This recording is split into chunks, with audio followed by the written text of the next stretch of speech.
You're with Julian on the Brown Notes and a review of the movie The Bikeriders, a recent Hells Angels-esque true life-based crime drama about the Outlaws motorcycle gang from America who were the original outlaw motorcycle group. And Jeff Nichols, I've had such an up and down road with, the director of this film, because his original first two films were unique and mind-blowing, and every single film he's made has starred Michael Shannon, the excellent actor Michael Shannon. Shotgun Stories is You Have to Hunt Down from 2007 is about warring brothers, where everything goes, like most of his films are set in the South to a degree, or completely set in the Deep South, but two warring clans of brothers and the incredible damage that they managed to do to each other. Shotgun Stories is incredible and unusual. Take Shelter, the film that followed, is one of the saddest films about mental illness I've ever seen, where Michael Shannon is a guy that starts seeing visions, but knows that his mum is hospitalised and has been for decades for chronic paranoid schizophrenia. It's heartbreaking, absolutely heartbreaking, a brilliant film. And then he did the weirdest thing. He made the movie Mud. It got loads of acclaim, but Mud, which starred Matthew McConaughey in a Deep South Southern potboiler crime drama, was like Disney had come along and made one of his films. It was like all of the stuff was there on paper, but it was so trite and obvious and lame that I just hated it. Midnight Special was just an oddity. I think it was just too slight to me. It was like an alien film, but again, mainly a Deep South film. I didn't see Loving, about a mixed race couple, I think in a pre-civil rights era. He's returned with The Bikeriders, which is based on a photo book by... Who is the guy? Oh, Danny Lyon. So Danny Lyon embedded himself with the outlaw motorcycle gang in the 1960s and got close to the leaders. Here the leader is played by Tom Hardy, and he's at a point in his life where he wants to back off. He's a bit over all of it, to be honest. And it's a pivotal moment in the 60s where lots of other people think they're really cool and want to start their own chapters or want to merge their biker gang with the outlaw biker gang, which Tom Hardy, in a massive fight sequence, or a very short fight sequence actually, beats up the guy that suggests it, but then goes, yeah, right. He just to prove that he was the lion. Dangerous but loyal, I think you'll find. And Austin Butler, he of the brilliant Elvis film, he plays the Johnny Rebel guy.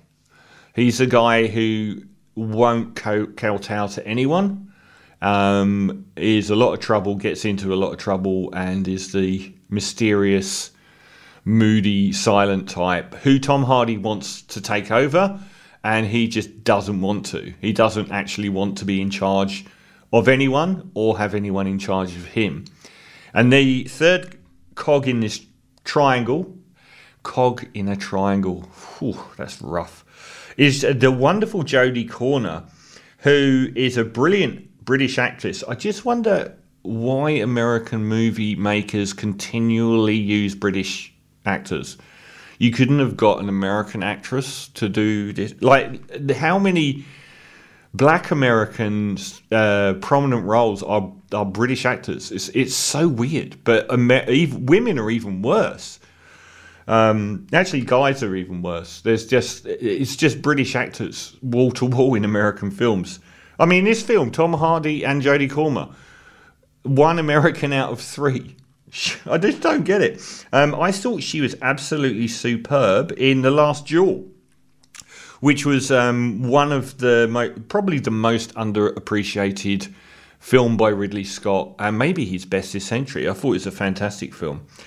So they're the triangle, and Jodie Comer's the woman swept off her feet by Austin Butler and becomes his wife. And basically, one of the to give an example of why I think this film is weak across the board, is the entire film seems to take place as Karen Hill's monologue in Goodfellas.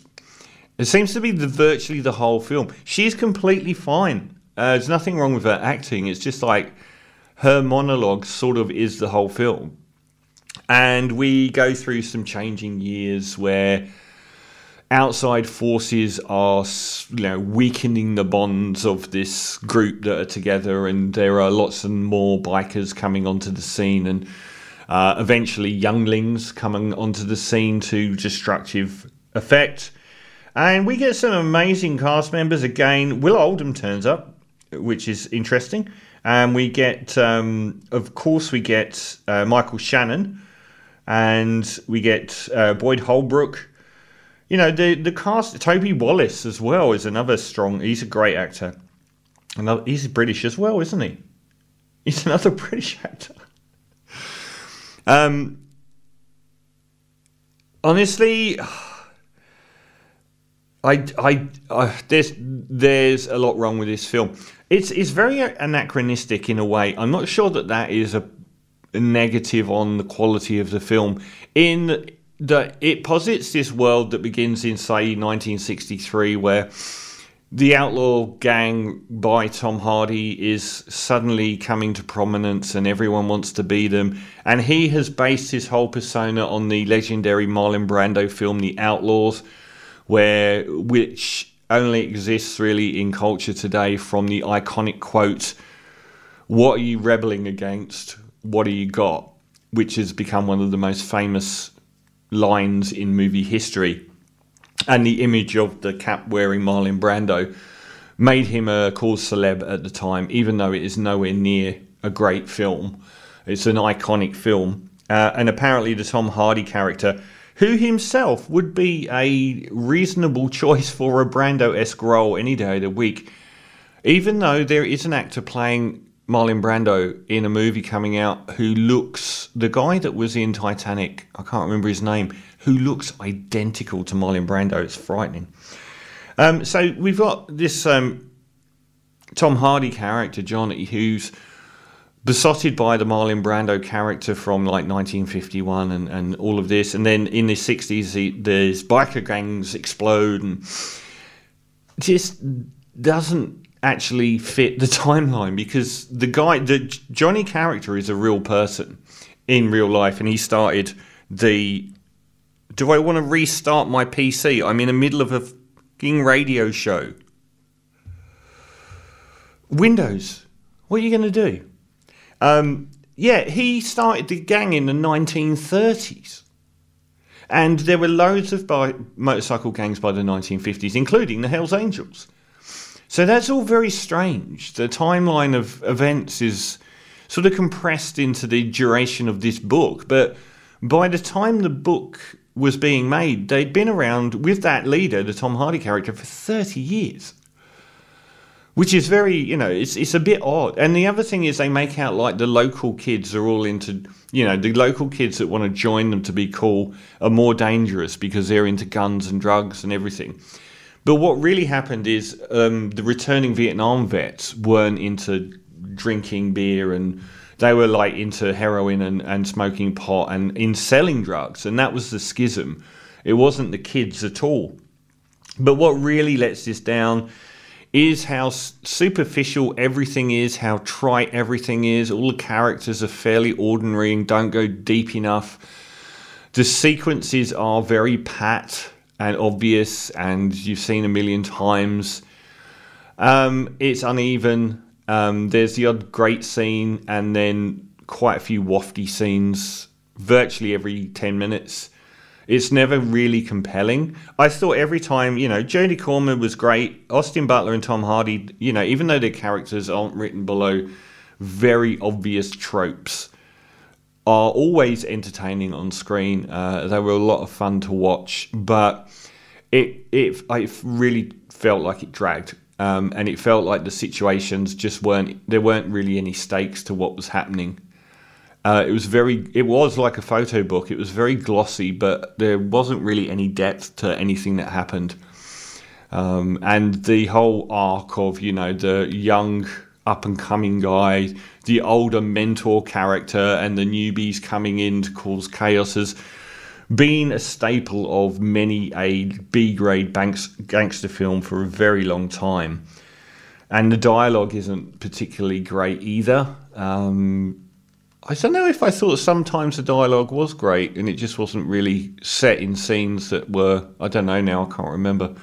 But it's a very average film. And I have to say, it looks fantastic, by the way. That's probably the biggest high point, is how it looks. It does look very, very good.